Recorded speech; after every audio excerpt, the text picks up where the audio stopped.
Russian industrialization was driven primarily by the demands generated by the state because the Russian economy was unable to generate this. And as we have also handled, this was largely because of the structural peculiarities of the Russian state, which had a cluster of huge regional economies without much integration, as also the fact that labor mobility was restricted, and further the fact that the vast majority of the Russian population could not generate any demand for industrial activity. So industrial activity emerged in Russia as a result of stimulation by the state itself, by essentially, as it were, court patronage. And in this direction, unlike elsewhere in Europe, in Russia, individual protagonists, particularly from the ruling establishment, people like finance ministers like Reuter, Bunga, Vishnegradsky, Witter, Kukovtsov, and finally Stolypin, played far more significant role than any other statesman in any other parts of Europe at around that point of time. So we need to look at the background in which this emerged and how the various finance ministers followed and devised and followed policies that ultimately transformed Russia from one of the most backward industrially one of the most backward regions in Europe in the 1850s to a leading industrial economy by the time the Great War broke out in 1914. In Russia, in the history of Russia's industrialization, the pivotal fact, as we have already identified in the previous lecture, was the Crimean War and the realization by the Russian elite that Russia needed to industrialize fast in order to be politically competitive, politically and militarily competitive to the European neighbors.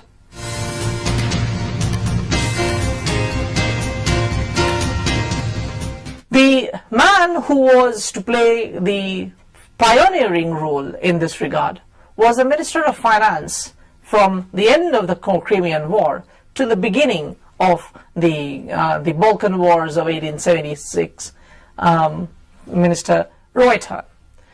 Reuter was of the opinion that Russia did not have the luxury of allowing industry to develop indigenously.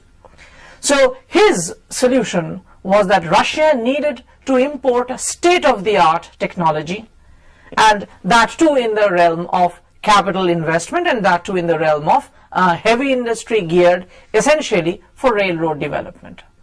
Inspired by the example of the German industrial development on the back of railways, Reuter identified railways as the prime necessity for the Russian state, and all industrial activity, or much of the industrial activity that Reuter had in mind, was to revolve around the development of railways.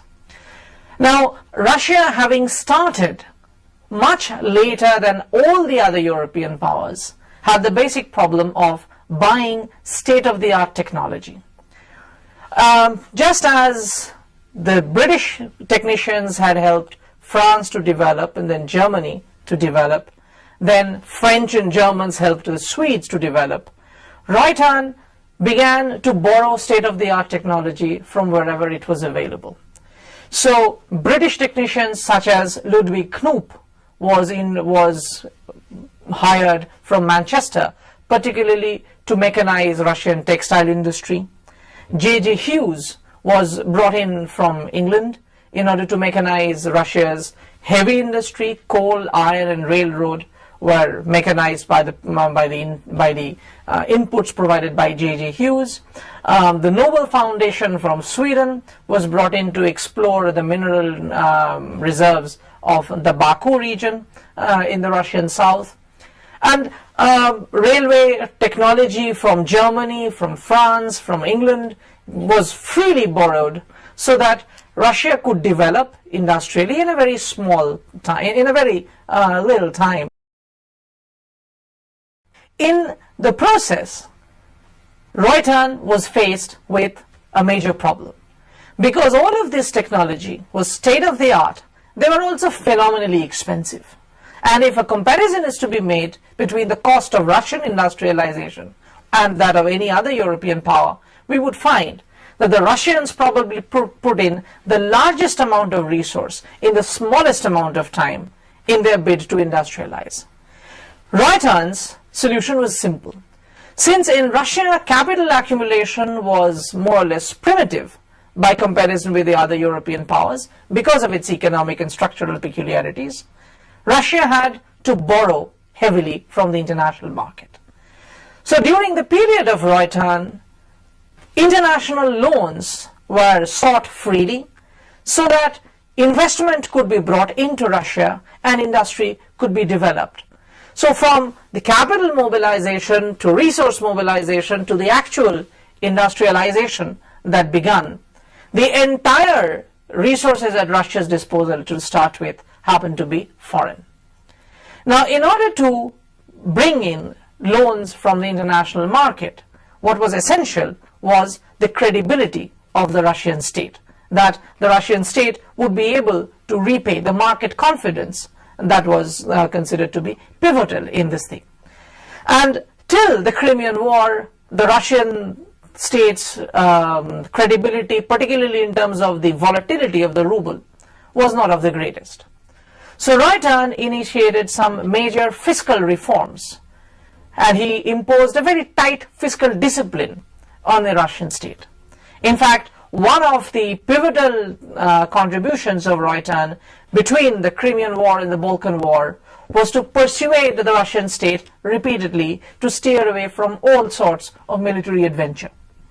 And in the success that he managed to attain, we have the measure of the confidence that grew in the Russian state, and Russia was able to generate all the resources from the international money market in order to pay for its industrial investments. The other thing about Reuter's policy that we need to understand was that he was creating a milieu conducive to external investment. Normally, when external investment takes place, restrictions have become the order of things, as it were, in the 20th century. That every state would want to provide for as many regulations as possible in order to tightly control the manner in which resources can be invested. Reuter guaranteed profits. So upon any amount of investment that was made by a foreign entrepreneur, the Russian state stood to guarantee the profits if the economic activity would not generate profits by their own. This required a huge depth of reserve in terms of foreign exchange currency, and the tight fiscal discipline that Reuter had managed to impose on Russia made him completely able to meet this task till the outbreak of the Balkan Wars of 1876-78. At around this point of time, after failing to persuade the Russian state to steer clear of all military adventurism, Reuter resigned in protest because the fiscal discipline that he had imposed was being thrown aside. In 1880, there was a restoration, as it were, of economic vision with the appointment of a Kiev-based academic, Bunga, to the position of Minister of Finance.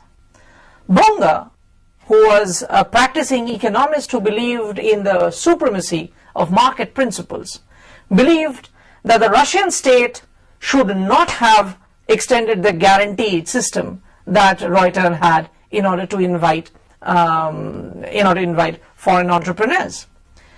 In fact, one of the reasons for the fiscal crisis that emerged in 1878, Bunga would argue, was not the military adventurism which the Russian state could have survived, but the fact that the foreign companies who had been given the guarantee of profit frequently tend to cook their books so that they could collar away a subsidy from the Russian state over and above profits they made but in fact denied. So Bunga, one of the things that Bunga did was nationalize the Russian railways and other investments which were guilty of abusing the guarantee system. So Bunga's solution was of a different sort. Bunga suggested that Russian industry should be stimulated not by the state, because that was an expensive proposition, but by demand generated from inside the society itself. Bunga therefore suggested that all sorts of taxes which the state could do without should be removed. If the Russian peasant was not required to pay a swathe of taxes, then his purchasing power would increase, and then he would begin to consume more than he previously had done. And the demand generated by the Russian peasant would then, in its turn, stimulate industrial activity, and the economy would, as it were, take care of its own. To this end, in 1881, the salt tax was removed. In 1884, the poll tax was removed, and several other smaller dues that the Russian state had imposed on the peasantry tended to be gradually scaled down. The idea, the assumption was that once resources are freed, once the purchasing power improves for the Russian peasant, he would be able to buy industrial products. The downside, of course, was that this was precisely the time in the early part of 1880s was a time when there was an economic depression, or let's say a period of retarded growth, that was affecting the European economies in general. Food prices began to drop as a result of the slump that emerged in the Russian market, and the Russian peasantry was able to survive only by virtue of the sops that Bunga had created, but with a completely different purpose in mind. Bunga, in fact, made available a land bank from which the Russian peasant could borrow loans, could borrow money in order to invest in agriculture. Ultimately, what happened as food prices began to collapse, the Russian agriculturist would borrow the loans and manage to eke out a living from year to year. So Bunga's policy, which was otherwise perfectly sound, turned out to be a very unsuitable policy at a time of agricultural depression. So Bunga was removed by a person who was a votary of still greater fiscal discipline, Vishnegradsky.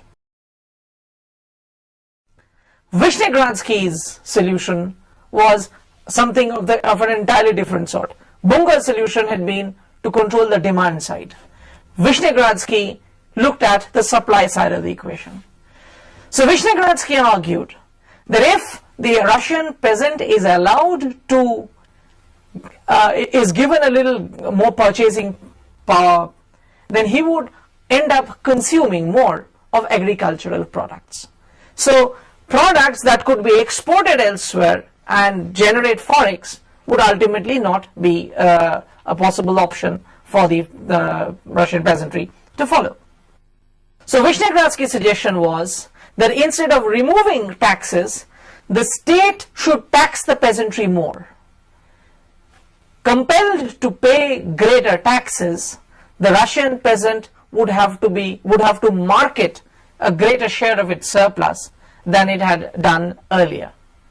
And so doing, with a greater amount of grain actually being in the market, no matter how low the food prices were, and no matter how high the tariff walls would be thrown up by European powers, Russian grain would still remain the cheapest in the international market.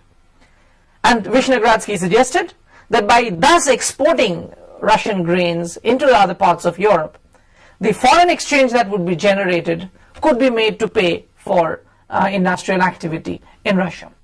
Problem, however, was that given the high tariff walls, no matter how much the Russian peasantry was expected to deliver, proved to be inadequate.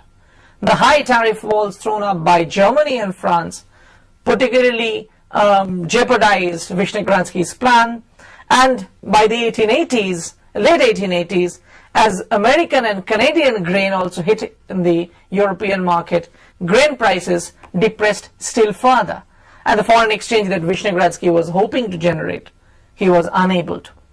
There was a standard practice in Russian agriculture that a share of the harvest every year, every season, would be set aside to function as the seed bank for the next season. So a share of the crop generated in a particular season would be used as seed for the sowing the harvest for the next season. Vishnegradsky's solution of taxing more meant the peasants, in order to increase their marketable surplus, began to reduce their seed bank. By early 1890s, 1891 and 1893, famine broke out as a result of the depletion of seed banks, because as less and less seed tended to be preserved for the next season, less and less seeds were sown for the next season. So with diminishing harvest at a time when marketable surplus had to be increased, by 1891 resulted in a great famine in the southern agricultural region of Russia. By this time, Vishnegradsky was paralyzed by a stroke and was fortunately removed. Vishnegradsky's successor as the Minister of Finance was perhaps the most formidable statesman of the later half of the 19th century after Bismarck, Sergey Witter. Sergey Witter came forth with an innovative mix of strategies derived from Reuter and Bunga and Vishnegradsky. He accepted that all these policies had their own virtues and they had to be applied in unison rather than in isolation. So Witter emphasized on railway building the way Reuter had undertaken. At the time when Reuter had promoted railway build-up, Russian railroad coverage, Russian railroad network increased from around 2,000 kilometers to over 22,000 kilometers. By the time Witter left office, this had stripped over 40,000 kilometers. The build-up of the railways that has happened under Sergey Witter also had the additional advantage of stimulating industrial activity in Russia itself. Because one of the conditions that Sergey Witter introduced on foreign entrepreneurs investing in Russia was simply this, that we are buying technology, we do not need raw materials from abroad. So technology could be bought from Russia, from Britain, from France, from Germany, from Sweden, but the manufacture of the railway wagons, the manufacture of the rails would have to be in Russia itself. Unlike previously where industrial activity pertaining to railways tended to be basically manufacturers brought in from outside, Russia began to manufacture its own or cater to its own industrial requirements in the direction of development of railways. The consequence was that by 1900, by the time Sergey Witter's tenure as finance minister was coming to a close, Russian coal and iron industry began to grow almost by a factor of 100%. In fact, by 1914, Russia's coal production was the third largest in Europe after Britain and Germany, and Russia's steel production was also the third largest, once again, after Britain and Germany. And more than 300% of the growth that took place, there was a six-fold rise in Russia's total coal production, of which the threefold rise was noticed in the fields of the Urals itself, in the new Russian Rail and Iron Company. The consequence of this entire development was that the economy continued to be stimulated, so the demand for imported technology to stimulate industrial activity in Russia began to grow really popular. The resources that needed to be generated, Witte used Vishnegradsky and Bunga's policy together to do something about it. So as Russia needed to buy more and more expensive technology around this time, Witte began to negotiate for tariff reductions. In the first stage, when he was simply an understudy of Vyshnegradsky, his suggestion had been to throw up tariff walls against all those countries that had thrown up tariff walls against Russia. The gravity of the threat was so much that at one point of time, the German Chancellor Otto von Bismarck had even threatened Russia with war. But Witter did not relent. So by the time Bismarck's successor, Caprivi, was in place, in 1892-93, Witter managed to negotiate free trade treaties between Germany and Russia.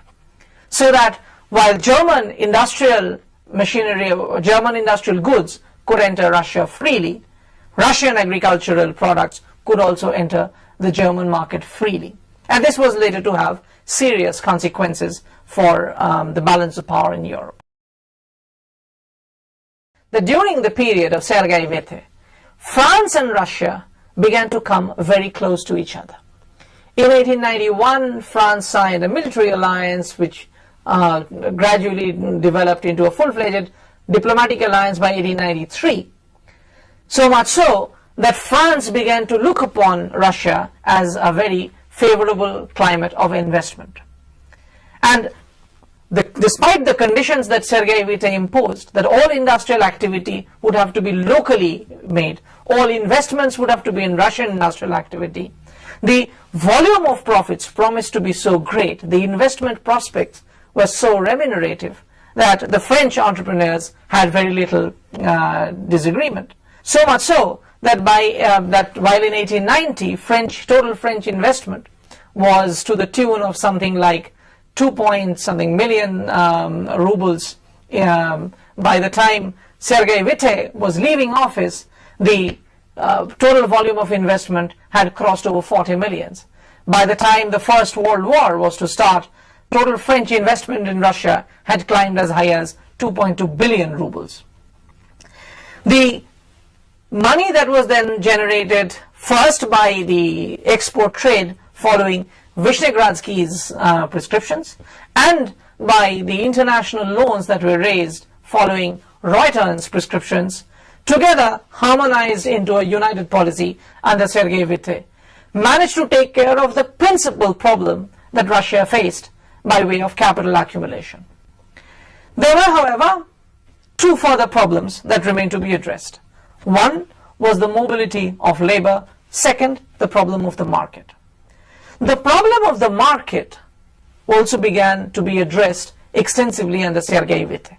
The various regional economies which were oriented towards different trading partners now began to converge upon the central administrative and economic region of Moscow and St. Petersburg. As a consequence, with dairy products from Siberia landing up in countries like Denmark, woolen and tobacco and other products from Persia moving through Central Asia, landing up in the northern region, industrial region of Russia, a full-fledged economic synergy began to characterize Russian industrial economy. So by the time Sergey Witter left office, the entire Tsarist empire was being integrated very firmly into one economic entity. The last of the problems that remained was that of labor. Russian peasantry was never actually liberated.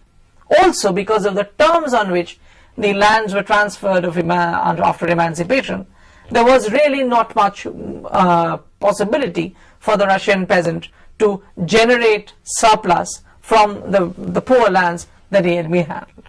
So one solution was that the vast lands of the Russian East, which remained barren, which could be cultivated, had to be colonized.